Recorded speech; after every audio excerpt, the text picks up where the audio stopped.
सुनील जी, न्यायिक प्रक्रिया है और सबसे बड़ी बात यह है कि मैं ऑर्डर की एक कॉपी मेरे हाथ में है, उस पे बहुत जरूरी एक चीज लिखी गई है जहां खास तौर पर सुप्रीम कोर्ट ने क्या बोला, we clarify we have not expressed any opinion on the merits of the matter. यानी कि हम ये बात साफ कर देना चाहते हैं कि क्या जो तथ्य पेश किए गए हैं वो सही है या गलत। इस केस के बारे में हम कुछ भी टिप्पणी नहीं कर रहे हैं, यानी कि सर्वे भी जारी रहेगा और केस सही है या गलत, जो दलील दी जा रही है वो सही है या गलत, उस पर तो सुप्रीम कोर्ट ने कुछ बोला ही नहीं है।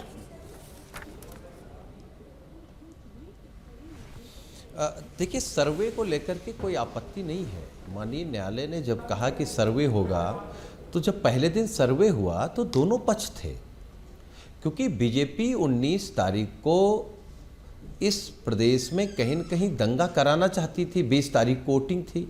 जब 19 को दंगा नहीं करा पाए तो वही प्रयास उन्होंने बाद में किया है। अब आप सोचिए, जो आज माननीय सर्वोच्च न्यायालय ने टिप्पणी की है, वो जो नफरती सोच वाले लोग हैं उनके गाल पर करारा तमाचा है। और मैं अभी एक टीवी डिबेट में देख रहा था, एक पुलिस के बड़े पद पर रहे अधिकारी ने कहा, ये सरकार द्वारा कराया गया सरकारी तंत्र ने दंगा कराया है। तो क्या सरकार को ये नहीं लगता है कि दंगा करा करके आप अपनी कुर्सी बचा सकते हैं? दंगे से किसी का लाभ नहीं है, सबका नुकसान है, हमारा, आपका, समाज का। पर सुनील जी, सर्वे से तो ये सारी मुसीबत शुरू हुई। जो देश विश्व गुरु बनने के लाइन में हो, आप अभी कह रहे हैं कि सर्वे से कोई परेशानी नहीं है। सरकारी तंत्रों से अगर दंगा कराएगी तो क्या मैसेज जाए? आप कह रहे हैं सर्वे से कोई परेशानी नहीं है, पर सर्वे के ऊपर ही तो पत्थरबाजी की गई। एक मैं आपको सीसीटीवी दिखाना चाहती हूं कि कैसे सीसीटीवी करीब 9:20, अगर आप वो चला दे, किस तरीके से सीसीटीवी को तोड़ने की कोशिश की जा रही थी और उस पे टाइम स्टैंप क्या है, वो बात बहुत जरूरी है। अगर आप अभी अपनी स्क्रीन को देख पा रहे हैं, सुबह 9:47 का टाइम स्टैंप इस पे लगा हुआ है, यानी कि जिस वक्त सर्वे की टीम मस्जिद के अंदर थी उसी वक्त दंगा शुरू किया गया, सीसीटीवी को तोड़ने की कोशिश की गई। तो सर्वे को ही बाधित करने के लिए पूरा दंगा रचा गया ना। जो लोग दिख रहे हैं वो ना तो अधिकारी हैं, ना तो सरकार है, ना तो पुलिस है। ये नकाबपोश कौन है और ये क्यों सीसीटीवी तोड़ रहे हैं सर्वे को बाधित करने के लिए, ये तो बड़ा सवाल है। देखिए, हम पत्थरबाजों के पक्ष में नहीं है। पत्थर उधर से चला तो अपराध है और पत्थर तो पुलिस के हाथ में भी दिखा, वो भी अपराध है। देखिए, पुलिस की जो भूमिका है वो सरकार के इशारे पर, उसी पर सवालिया निशान है। और हमारी पार्टी ने, हमारे नेताओं ने ये कहा है कि अगर वर्तमान अधिकारी वहां बने रहेंगे तो दूसरा पक्ष अपनी बात ही नहीं रख पाएगा। जब तक न्यायपालिका में भी, आपके कार्यक्रम करोड़ों लोग देख रहे होंगे, न्यायपालिका में जब तक दोनों पक्षों की बात नहीं आ जाएगी, न्यायपालिका क्या डिसीजन लेगा, न्यायपालिका के सामने क्या साक्ष्य जाएंगे, क्या सबूत जाएंगे।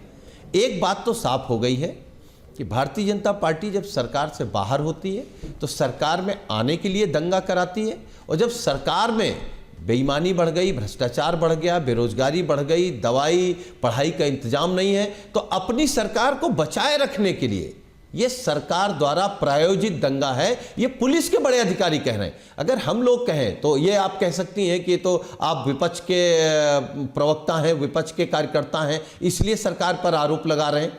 लेकिन अगर कोई किसी टीवी चैनल पर निष्पक्ष होकर के पुलिस का बड़ा अधिकारी रहा हो, वो पुलिस वालों को हिदायत दे रहा है कि आप सरकार के कहने पर दंगा मत कराइए, क्योंकि जब कभी जांच होगी तो ये सरकार आपको नहीं बचाएगी। जब कभी समय बदलेगा, निष्पक्ष जांच होगी, सरकार कराए या माननीय न्यायपालिका कराए, तब ये सारे भाजपा के नेता अपने अपने घर छिप जाएंगे।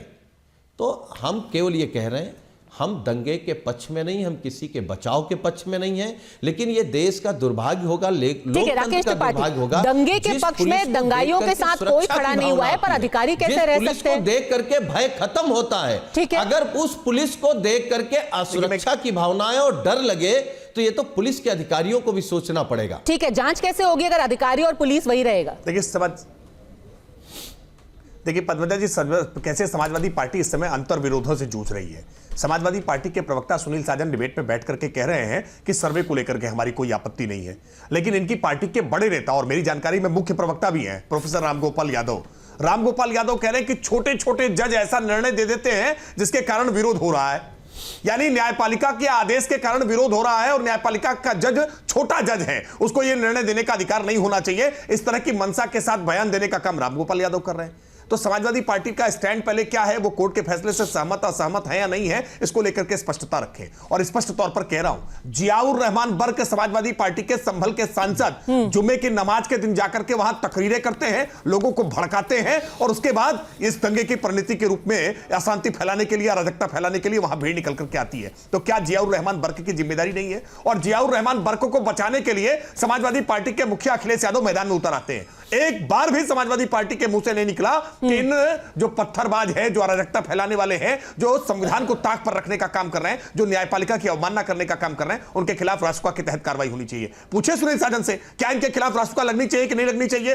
क्या इनके खिलाफ गंभीरतम धाराओं में इनको जेल भेजा जाना चाहिए कि नहीं झेला जाना चाहिए? लेकिन जैसे ही हम कार्रवाई करना शुरू करते हैं ना, ये मातम पुरसी करना शुरू कर देते हैं, ये चीखना चिल्लाना शुरू कर देते हैं कि मुसलमानों पर अत्याचार हो रहा है। इन्हें मुसलमान दिखता है, इन्हें यह नहीं दिखता है कि वो दंगा फैला रहे थे, वो अराजकता कर रहे थे। 4 बच्चों की हत्या करने का अपराध इसी भीड़ के लोगों ने किया है। और कैसे तुर्क और पठान आपसी विवाद का समाधान करने का काम भी इसी दंगे के रूप में करने का प्रयास हो रहा था। हम बख्शने वाले नहीं हैं, एक एक व्यक्ति को चिन्हित कर रहे हैं और राडार में तमाम सारी ऐसी तकनीकी है, ड्रोन कैमरों से तमाम इमेजेस आई हैं, 100 से ज्यादा लोगों के चेहरे आइडेंटिफाई किए जा चुके हैं। सबको गिरफ्तार करके जेल के सलाखों के पीछे भेजेंगे। जिन्होंने भी आग लगाने की कोशिश की है ना, वसूली तो उनके घर बेच करके, उनके दुकान बेच करके, उनके मकान बेच करके होगी।